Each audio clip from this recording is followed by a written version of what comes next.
Welcome to another quiet journey into the past. Tonight, we step softly into the world of ancient Rome, not into its glittering forums or echoing marble halls, but far beyond its heart, along the damp, windswept fringes of its vast and restless empire. Thank you for joining us. If you like our work, please subscribe to the channel and hit that like button. It will help us create more stories for you. Shall we begin?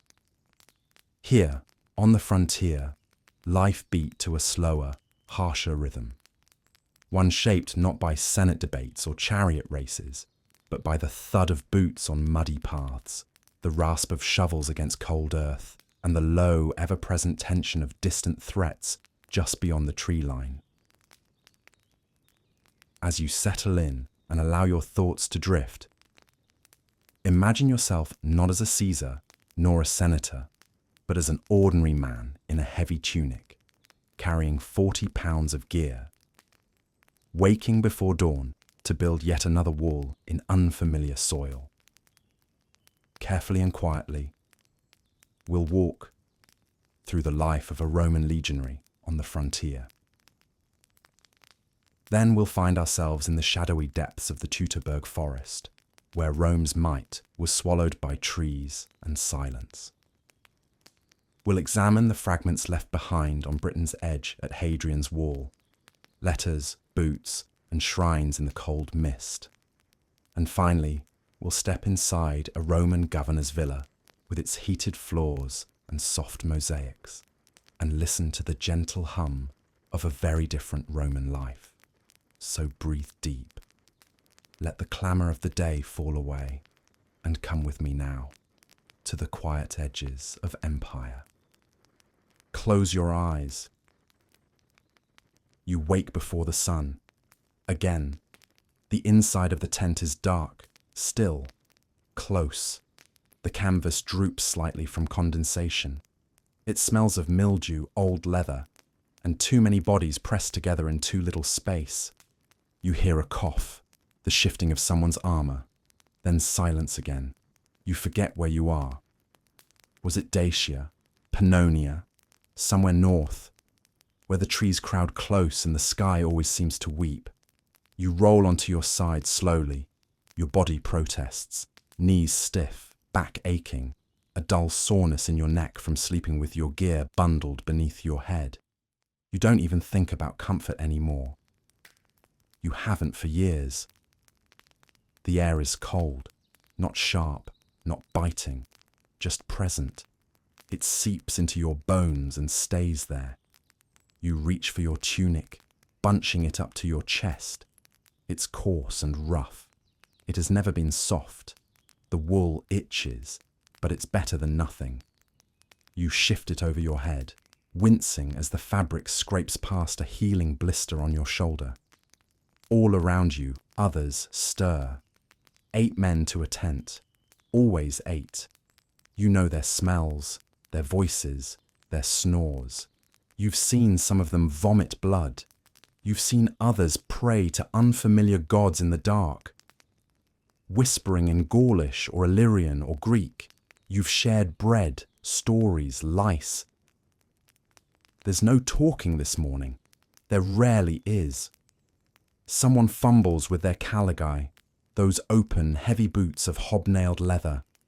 Someone else straps their sword belt tight, the iron gladius hanging like a promise. Your hands move through the motions of dressing with thoughtless precision. Tunic, belt, cloak, armour. You lift your lorica segmentata, the banded iron breastplate, onto your shoulders. It creaks, it pinches. You pull the leather ties tight with numb fingers. You don't look at the sky. You already know what it'll be, grey. Breakfast is the same as always. A hunk of yesterday's bread, dry, tough, a bit of salt if you're lucky, maybe a few olives or dried figs if you traded well with the quartermaster. There is no fire yet, no warmth, just men chewing, leaning, waiting. You wash the bread down with a swig of sour wine, cut with water. It doesn't taste good. It never has. but it keeps your stomach from complaining and helps dull the corners of your thoughts. Then the centurion calls out. His voice is sharp, like a blade striking flint. You snap to attention. You didn't even think about it. Your body reacts before your mind catches up. That's what training does. That's what discipline means in the Roman world. Reaction without hesitation. He carries the vites, the vinewood rod, always visible, always ready. Not symbolic, not ceremonial. It bruises flesh and breaks pride. You felt it once, maybe more. Everyone has. A missed buckle, a clumsy salute, a careless word. Doesn't matter. The vites teaches without explanation. You're marching today, again. 20 Roman miles, maybe more. The pack, sarcina, hangs from a furca, a wooden yoke across your shoulder. It's all there. Your cloak, cooking pot, rations, a water skin, spare sandals, a sickle, stakes for the camp wall, even a few tools for digging. Altogether, it weighs as much as a man. The armour chafes. The pack bites. You take your position in the column, third file from the left, as always. Your feet begin to move before you've even thought to move them. It becomes automatic. Step. Breathe. Step. Adjust your grip. The road is long. It always is. Sometimes it's a proper via, stone set, smooth, Roman. Other times it's a trail, a mess of mud, rock, and tangled underbrush. You cross fords, climb slopes, wade through brambles. The rain comes and goes. Sometimes snow, sometimes wind. Sometimes clouds of flies that won't leave your eyes or ears alone. Your boots, caligay, dig into wet soil. They were never meant for marshes or pine-covered slopes. The hobnails slip on mossy stone. You've fallen before. Everyone has. Your mind drifts. You think of home, whatever that means now. A village, a farm, a girl, or maybe just a warm meal and a roof that doesn't leak. Maybe you joined the Legion to escape something, or maybe it was the only road forward. Doesn't matter. The legions don't care why you're here, only that you march, that you obey. Your legs burn, shoulders too. You adjust the yoke again. The man next to you sneezes. The man in front of you stumbles slightly. The sun is rising, but you don't look up. You already know. It's still grey. Late afternoon. You halt. You don't celebrate. You know what comes next. Camp must be built. Always. Every night, a small fortress rises from nothing. A castra, ordered and exact. Ditches dug, ramps raised, palisades erected. It is the Roman way. Safety by structure. You drop your pack, take up your spade. Your hands are cracked, blistered. Dirt grinds into the folds of your fingers. The soil is wet, heavy, clay mixed with stones. The ditch runs deep, deeper still. You dig without speaking. The sound of iron on earth is steady, numbing, a rhythm, a prison. Someone jokes about digging a grave instead. You half smile. You've heard it before. By nightfall, the castra is formed, a small wooden city, squared and measured, tents in rows, fires lit in pits, guards posted, latrines dug just outside the wall. It's always the same. That sameness is both comfort and curse. Dinner and darkness supper is beans or porridge. You eat from a shared pot. The food sticks to your teeth. You drink wine, even if it's gone sour. The fire gives off more smoke than heat. Your hands are too cold to feel the bowl. And then comes night. You take watch, second shift. You sit on a stool by the palisade, staring into a forest that sways and creaks. Every snap of a branch makes you grip your spear tighter. Every rustle could be wolves, or worse. Your eyes drift shut. You snap awake. You curse. You shift. You whisper a prayer to Mars, or to Fortuna, or to no one. When you're finally relieved, you slip into your tent, curl into your cloak, and let exhaustion take you. You don't dream. You hope you don't. The emotional toll. This is not a life of glory. There are no triumphs here, no parades, no golden laurel wreaths. That is for Rome, for generals, for names that will outlive their bodies. You are the nameless machine. You are the fortress builder, the road layer, the sword in the dark. You do not conquer, you maintain. You hold the line against the unknown, against Gauls, Dacians, Britons, against weather and time. Your service is 25 years. That is the number. You've done 4, or 6, or 15. It doesn't matter. Time doesn't move the same out here. It bends, folds, repeats. You measure time in winters, in missing teeth, in scars. But still, something holds you. Here sometimes, on rare nights, you find yourself laughing, really laughing. Someone tells a joke you haven't heard. Someone sings, badly. You pass dice back and forth, carving tiny notches in the wood. You wager with olive pits and broken buttons. You sit by the fire and stare at the flame. You think, I am alive. Today, I am alive. It's not nothing. You don't know why you stay. Maybe you don't have a choice. Maybe the world outside the army has forgotten you. But here, in the mud and cold, with your brothers in arms beside you, something strange exists. Belonging. Not joy, not peace, but structure. Duty. A grim kind of honour. One built on blisters, blood and discipline. You are a Roman legionary on the frontier, and you do not rest. You endure. You always endure. The Battle of Teutoburg Forest, Rome's darkest hour. The Romans had seen many lands. From sunlit Iberian hills to the Golden Nile, they marched, orderly, relentless, proud. But the forests of Germania were different. To Romans, this land wasn't just uncivilized. It was unnatural. A place of endless trees, bottomless fog, and rivers that flowed like veins through a body long dead. The maps marked it only with forests and unknowns. Names like Cherushi, Bructeri, Chatti, tribal peoples who lived in scattered villages, bound not by empires, but by blood and forest gods. Yet Rome had ambitions, and Rome trusted one man. The man Rome shouldn't have trusted Arminius. He was everything Rome admired. Articulate, loyal, Roman-trained, and battle-tested. A prince of the Cherushi, sent to Rome as a youth, educated, polished, even granted Roman citizenship and the rank of eques. He served under Roman generals in Pannonia and Illyricum. He learned Latin, dined in Roman villas, studied their formations, their strategies. To many in the Senate, he was the very model of a barbarian made Roman. But Arminius had not forgotten who he was.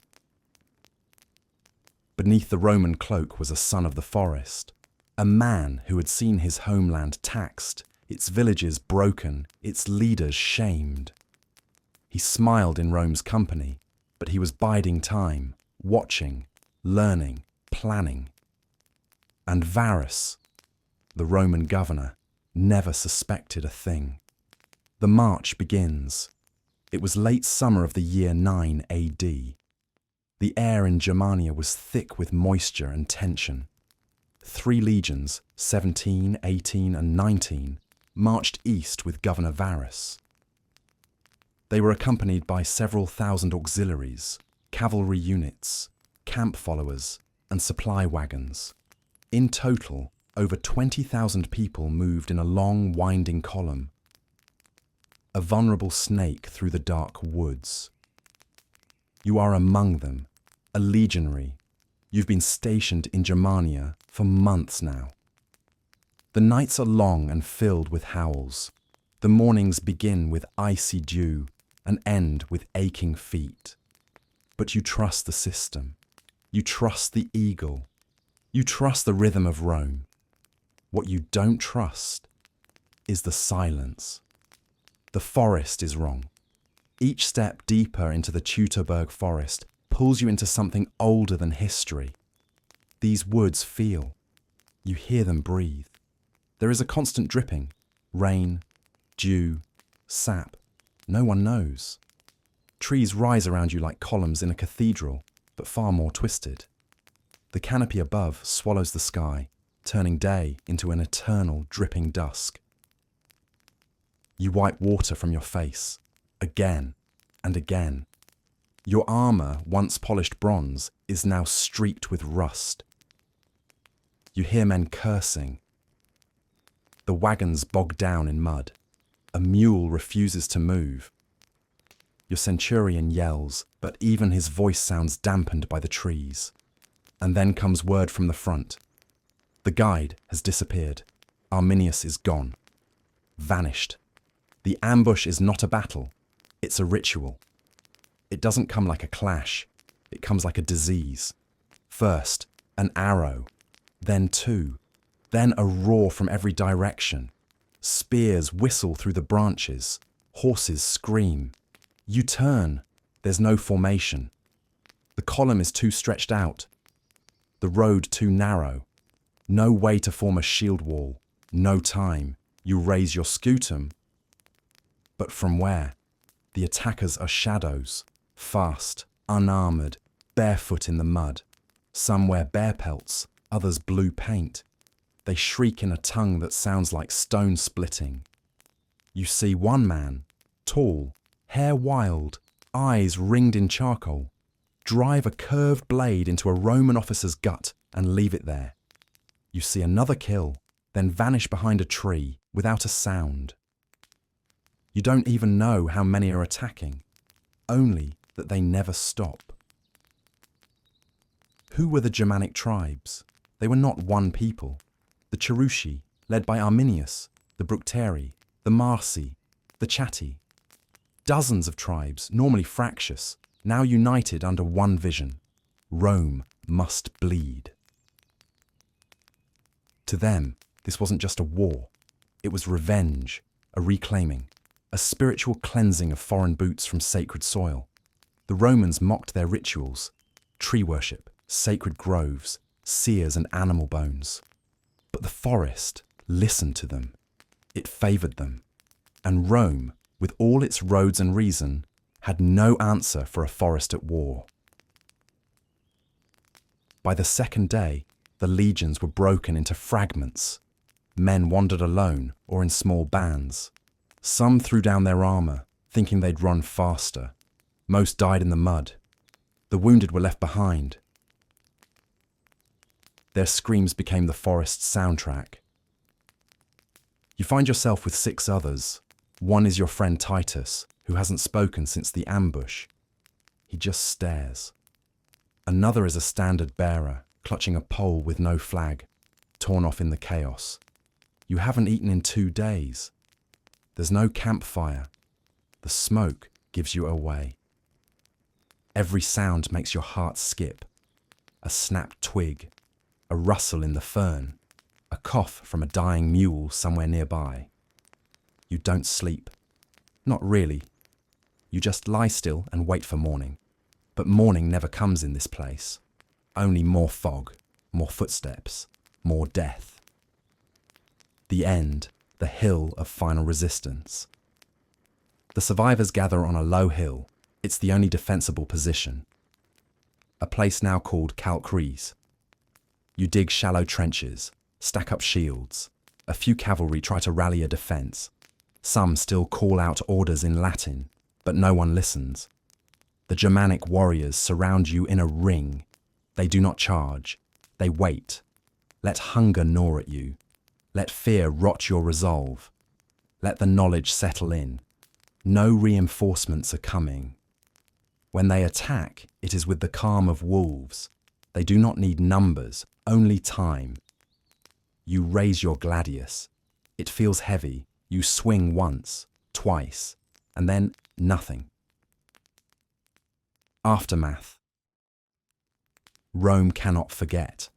It is said that Varus fell on his own sword, that his officers did the same. Only a few hundred escaped, fleeing blindly through forest and swamp to reach Roman forts on the Rhine. When they arrived, broken, bloodied, raving, no one believed them, until they saw the scars. Rome went into shock. The Emperor Augustus, on hearing the news, is said to have wandered his palace at night, muttering, "Quintili vari, legionis ready." Varus, give me back my legions. The numbers 17, 18 and 19 were never used again. Not out of respect, out of shame. 3 entire legions, gone. Not in open battle, not to a noble defeat, but to the woods, to betrayal, to the very arrogance of empire. The night before. The camp is quiet, unnervingly so, not because there's nothing to say, but because everyone feels it. You sit by a small fire, one of hundreds dotting the Roman line. The heat barely pushes back the damp. Every log crackle sounds like a twig snapping in the forest behind you. Your friend Titus sits across from you, sharpening his gladius with slow, deliberate strokes. The blade already gleams, but he keeps going. Scrape, scrape, scrape. He doesn't meet your eyes. To the left, an older soldier named Drusus is muttering about omens. He says he saw a raven circling against the sun that morning, flying west, an unlucky direction. The new recruits roll their eyes, but even they don't sleep tonight. You lie on the cold earth and listen, to the wet grass brushing the tent flap, to distant horses stomping nervously, to the coughs and murmurs of men pretending everything is fine. You dream of home, of warm bread, of olive trees, of sunlight, but the forest won't let you stay there long. Elsewhere, Arminius waits. A mile away on a moss-covered ridge, Arminius crouches in the shadows. His long blonde hair is bound back with leather cord. He wears no Roman uniform now, only a wolf's pelt over his shoulders and a bone talisman around his neck. Behind him, warriors, dozens, hundreds. Some paint their faces with ash and spit. Others whisper prayers to ancient gods, tree spirits, thunderbringers, the dead who walk in dreams. Their weapons are crude by Roman standards. Iron axes, wooden clubs, fire-hardened spears. But they don't need elegance. They need rage. Arminius raises a hand. No words, no war cry, only a nod, and they vanish into the trees like ghosts made of bark and mist. The forest devours. When the march begins at dawn, it feels routine. You shoulder your gear, tighten your sandals, adjust the strap on your helmet. You expect rain, more mud, maybe a delay at the next stream crossing. But something feels wrong. The birds are silent. Even the usual buzzing of insects is gone.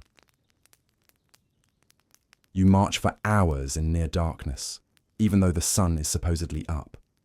The trees crowd the path. You can't see more than 20 paces in either direction. The column stretches endlessly behind you. Cohorts, wagons, engineers, wives, children. Suddenly the column halts, shouting ahead, then screaming, then thunk. An arrow lands in the tree beside your head. Ambush. Slow down, sensory immersion, time fractures. You hear leaves rustling. Too many, too fast. You turn, just as a spear punches through the chest of the man beside you. He falls backward, gasping like a fish. Blood foams at his lips. You drop to your knees, shield up, but the attack comes from above. A rock, thrown, smashes a legionary's skull like fruit. You look for your centurion. He's trying to organize a defense, voice hoarse, gesturing, but an arrow takes him through the throat. He drops soundlessly. A soldier to your right breaks formation and runs. He makes it 5 steps. A Germanic warrior lunges from the brush and drags him back into the trees. His scream cuts short like a flame snuffed. You don't know where to run or who is left. You swing blindly, hitting bark, leaves, maybe flesh.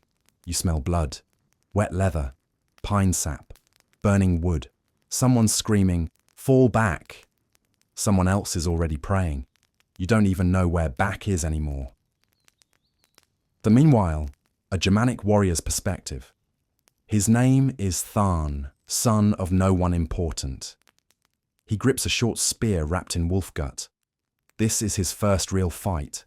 Not a raid, not a cattle theft, but war. He sees the Romans now, close. Their armor so clean, their weapons so cold, their eyes wide like children lost in a storm. He doesn't hate them exactly, but he remembers the tribute collectors, the burning of grain stores, the chained villagers led west. He hurls the spear and watches it vanish into a Roman's chest. He feels nothing, then everything. He lets out a cry, not of victory, but of release, of generations unheard finally speaking in the language of death. He picks up another weapon. Day becomes nightmare. By nightfall, the ground is slick with bodies and rain. Your hands are cut and shaking. You've lost your helmet. Your feet bleed in your sandals. You keep whispering Titus's name, but no one answers. You stumble upon a Roman engineer, gut torn open, praying in Greek to a god you've never heard of. Later, you see a standard, the golden eagle of a legion, lying face down in the mud, wings broken, half buried. You want to weep, but your eyes are dry. You want to run, but your legs no longer understand the command. The forest watches you like a thing alive. Aftermath. What they found. Years later, 6 years after the battle, Roman general Germanicus led a punitive expedition into the region. He found the battlefield still littered with bones, Roman skulls piled at the base of trees used as altars, broken swords stuck in the earth like rusted flowers, pieces of armor woven into strange ritualistic shapes, and scattered among it all, fragments of letters, tools, sandals, spoons, traces of life. He buried the remains, quietly, respectfully, as if to say, Rome may forget your names, but not your sacrifice. The ghost line, how the forest changed, Rome forever. The Romans did not return. Not really. Yes, there were punitive campaigns. Yes, Roman boots marched into Germania again under Germanicus, the adopted son of Emperor Tiberius. He even won some battles, recovered a few lost standards, and tried to reassert Roman strength. But they never stayed. They never tried to conquer Germania in full again. The death of 3 legions, around 15,000 men, was more than a military disaster. It was a psychological wound, a turning point, the edge of a line that Rome would never cross again. The line in the trees stand on the western bank of the Rhine River. To your left, the Roman world, roads, cities, stone walls, Latin spoken in the streets, togas in the marketplace, wine from Gaul, olive oil from Hispania, senators in marble villas. To your right, forest, wild, untamed, unwritten. That invisible border would become real over time, reinforced with watchtowers, roads, ditches, and wooden forts. Later, stone forts. Then, entire fortified towns. Then, legions stationed permanently on the Rhine and Danube. The empire would eventually spend more money on maintaining its frontier defences than on expanding them. Rome had turned inward. From expansion to containment. Before Teutoburg, Roman strategy was bold, often reckless. Emperors saw conquest as glory. New provinces meant more taxes, more slaves, More roads, more gold for Rome. Julius Caesar had crossed the Rubicon. Augustus had conquered Egypt. Expansion was Rome's identity. After Teutoburg, expansionism paused, then stopped. For the first time, defense became a strategy. They called it limes, not a wall, but a line of presence. Forts, camps, roads, trading posts. A cultural curtain as much as a military one. It didn't just hold enemies out, it held Romans in. A shift in the Roman mind. Think of the average Roman general after Teutoburg. Before, he dreamed of new conquests, of writing his name in marble in provinces freshly carved. After, he feared what might wait in the woods. The ambition that had once carried Rome across the Mediterranean was now tempered by caution. Loss, even at the height of empire, could be permanent, and emperors took note. Tiberius, successor to Augustus, discouraged further campaigns in Germania. Hadrian, decades later, built actual walls, like the famous one in Britain, to mark the true limits of Rome's ambition. Even the most warlike emperors knew some regions weren't worth the cost. The Roman world would now be shaped by what it refused to control. Echoes that shaped Europe. If Rome had conquered Germania, Latin might have become the root language of modern Germany. The Rhine might not have become a natural border between Romance and Germanic cultures. The tribal coalitions that later became the Franks, Saxons, and Goths might never have formed. Instead, Germania remained fragmented, fiercely independent, and centuries later, it would become the launching point for the invasions that helped end the Roman Empire itself. In a way, the fall of Rome began in that forest, not with fire, not with betrayal, but with a single step backward. A moment when the empire chose to stop. Imagine walking along a quiet, wind-blown ridge in northern Britain. To your left, open countryside, fields dotted with grazing sheep, the soft bleating echoing across the moors. To your right, the broken spine of an ancient wall, stones worn smooth by rain and centuries. And below your feet, just beneath the soil, lie the remnants of an empire's distant edge. This is Hadrian's Wall, not just a military barrier, but a monument to discipline, permanence, and forgotten lives. And today, we're still finding them. A wall through wilderness. Hadrian's Wall stretches nearly 80 Roman miles. That's about 73 modern miles, or 117 kilometers.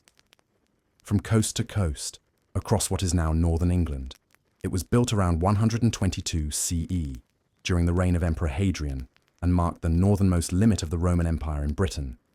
The wall was no crude barricade. It was a sophisticated frontier system with forts placed at regular intervals, mile castles, small fortified gateways, every Roman mile, turrets, space between each mile castle for watchkeeping, a wide ditch or vallum on the south side, perhaps to control movement from within, not just without. It was made of stone in the east, turf and timber in the west, where materials were scarcer and weather harsher.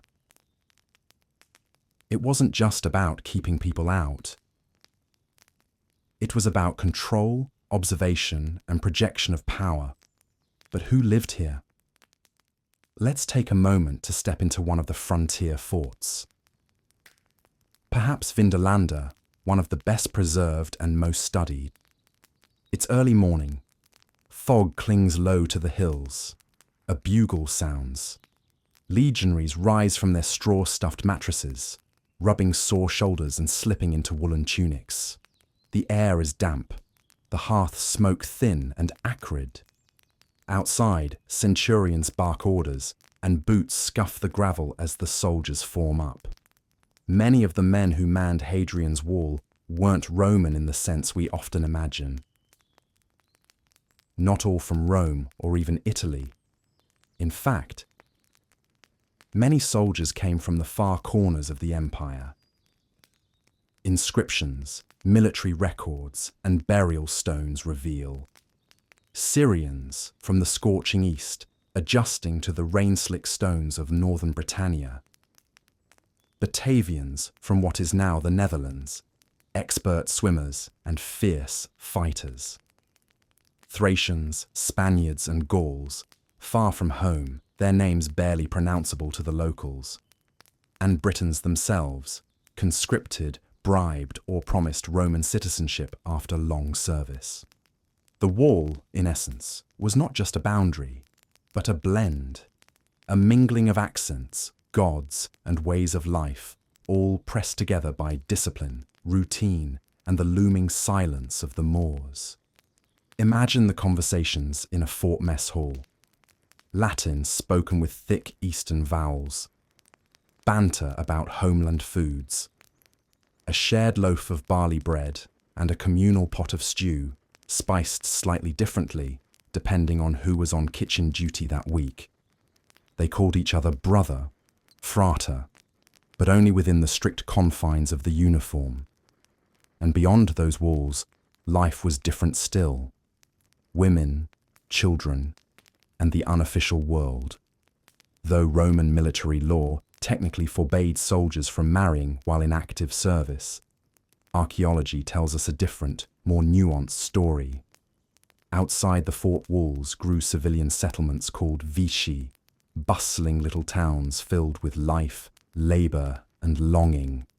There you'd find local women, often partners to soldiers, raising children who would grow up speaking both Latin and the native Brittonic tongue. Merchants selling olive oil, wine, and bread. Roman luxuries brought up treacherous roads. Craftsmen repairing armour, dyeing fabrics, and making charms or jewellery. Children born into a world where legionaries were fathers, teachers, and absent protectors. Many of these communities lived in a liminal state, not fully Roman, not fully native. Some families gained status and wealth.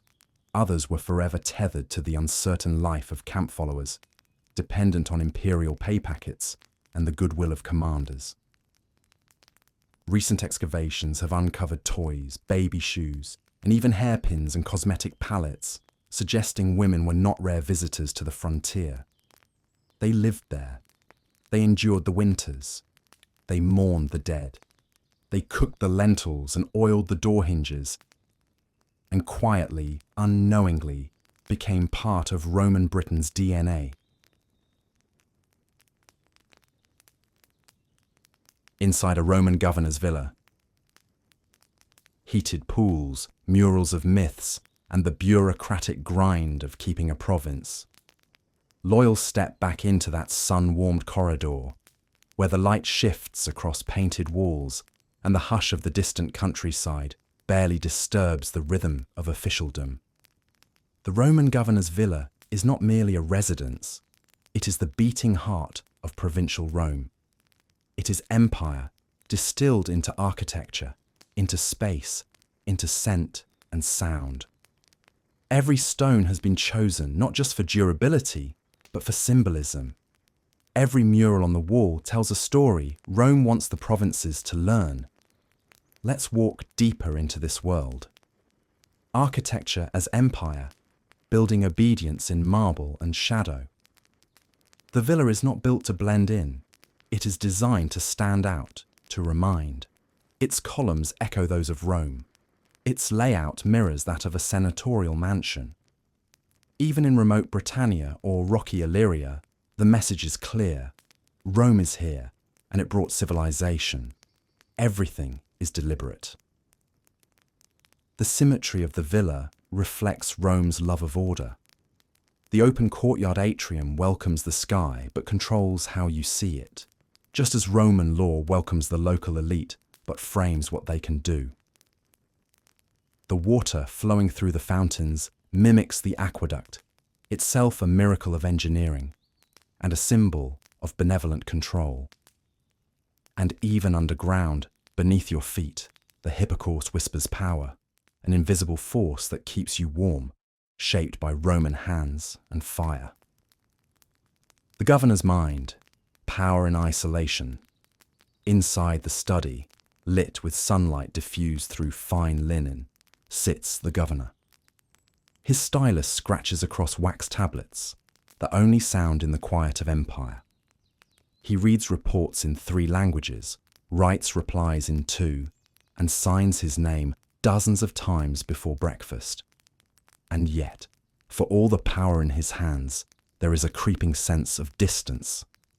Rome is far away.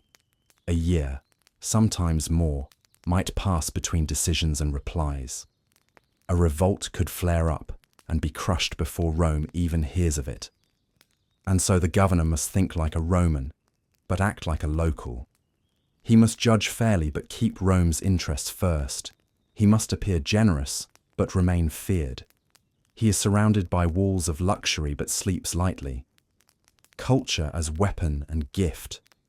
The villa is a stage and culture is its performance. When tribal leaders are invited to dine, every detail is calculated. The silver plates are etched with scenes from Homer or the Aeneid. Not just decoration, but subtle education. The food includes local staples, but always paired with Roman imports.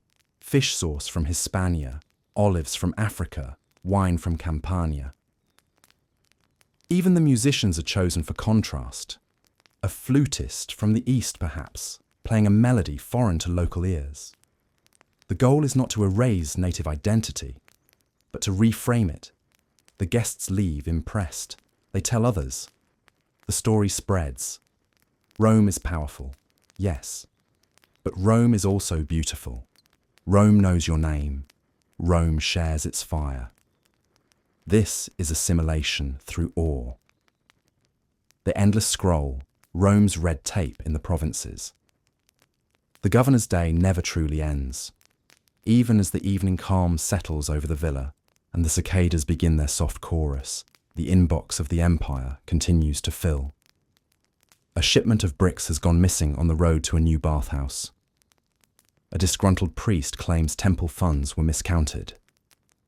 A centurion has fallen in love with a local noble's daughter, sparking rumours. Each case must be handled delicately. One misstep, and local loyalties could unravel. And so, at night, the governor may retreat to the library, where scrolls from previous decades lie carefully organised, reports from past governors, cases and appeals, and the occasional note of warning. The town of Coria grows restless. Watch the grain prices this winter. Even the past is paperwork.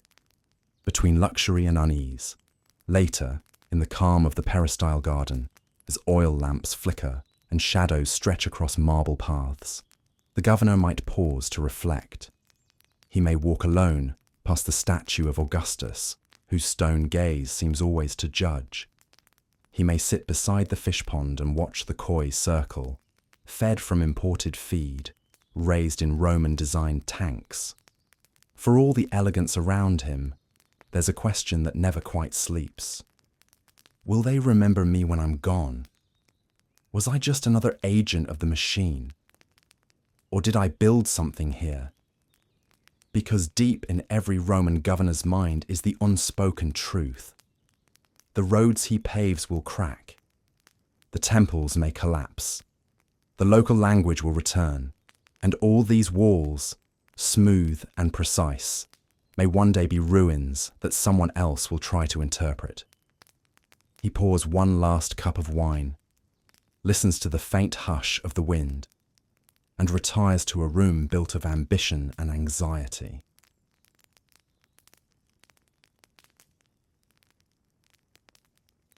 You've wandered the stone corridors, glimpsed the garden through tall archways, and now the air shifts, heavy with a scent both natural and cultivated. Laurel, crushed underfoot. Warm olive oil. beeswax from the polished wood of the triclinium table. In this space, luxury is a language, not one of leisure alone, but of message. Rome's message, spoken through plaster and protocol. Now let's look even deeper, even slower. Not just at the governor's world, but at its layers. Sensory empire. What it felt like to be there. Imagine you're a guest, perhaps a provincial nobleman, curious or cautious. You approach the villa in the early morning mist. Birds are waking. The gravel crunches under your sandals as a servant greets you silently and guides you beneath a painted arch. Immediately, your senses are overwhelmed, but gently.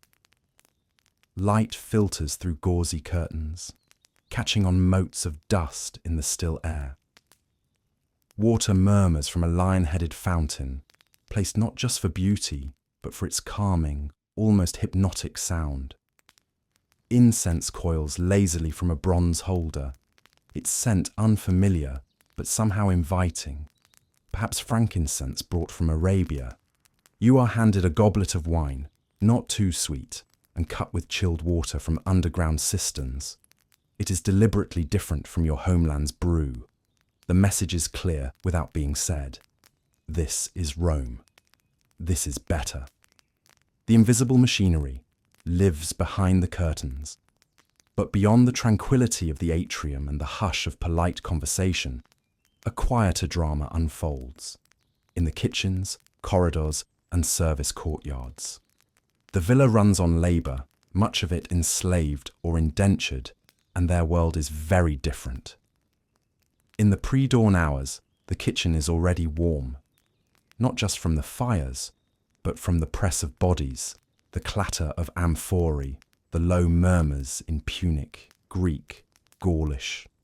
The cook, a former freeman from Ephesus, yells to hurry the game birds. The governor wants pheasant, but not overcooked this time. A young girl polishes the mosaic floor, on hands and knees, using vinegar and cloth. Her grandmother was taken from Dacia. She's never seen Rome, but she can recite the names of every emperor from Augustus to Antoninus Pius. She's learning Latin, not for love, but for survival. Outside, a groundskeeper tends the hedges into their perfect symmetry. They must never grow wild, because wild is what Rome conquers. Villa as museum, myth as management. The walls are alive with stories, not just decoration, but instruction. On one wall, Hercules taming the Erymanthian boar. On another, Ulysses resisting the sirens. And over the main dining couch, Mars giving victory to Aeneas. These aren't random myths, they are moral diagrams. Courage, discipline, Roman destiny. Even the floor mosaics often depict scenes of order triumphing over chaos. Wild animals caught in nets, ships sailing calmly across well-charted seas. The message is soft but constant. This is how we rule. This is how we endure. The governor's dual life, stoic and stage manager. As dusk falls, the governor walks alone through the peristyle garden. He knows how the villa must appear, serene, controlled, elegant. But he also knows what it takes to maintain that illusion. He rereads reports by lamplight. An engineer requests more slaves to repair a bridge. A local druid refuses to accept Roman coinage. A merchant accuses a soldier of theft. Each parchment is small, but each represents a crack in the surface, a fracture in the illusion of perfect order. The governor is not a dreamer. He is a manager of tension, a steward of empire. He must keep the mask in place, even when it slips just a little in the dead of night. Empire etched in marble, and memory. The villa is many things. A palace, an office, a message, a mask. But it is also a machine for memory. Everything here, the statues, the columns, the polished silence, is designed to be remembered, not just by guests, but by time itself. The governor knows this. He is trying, in his own way, to be eternal. And yet, In 100 years, this villa may be abandoned. The mosaics may crack. A sheep may wander through what was once the tribunal chamber. A monk may copy Latin verses in what was once the bathhouse. And someone, someday, may ask, who lived here? What was his name? Did he matter? Quiet dusk at the edge of the empire night deepens. The last oil lamp flickers in the study. The marble stays warm with the memory of the day's sun. The sounds of the servants retreat into the stone. And the governor, powerful, alone, utterly Roman, lies awake in a room carved from ambition. Beyond the villa walls, the province breathes. Languages still foreign, allegiances still shifting, the hills still watching. But here, for now, Rome sleeps.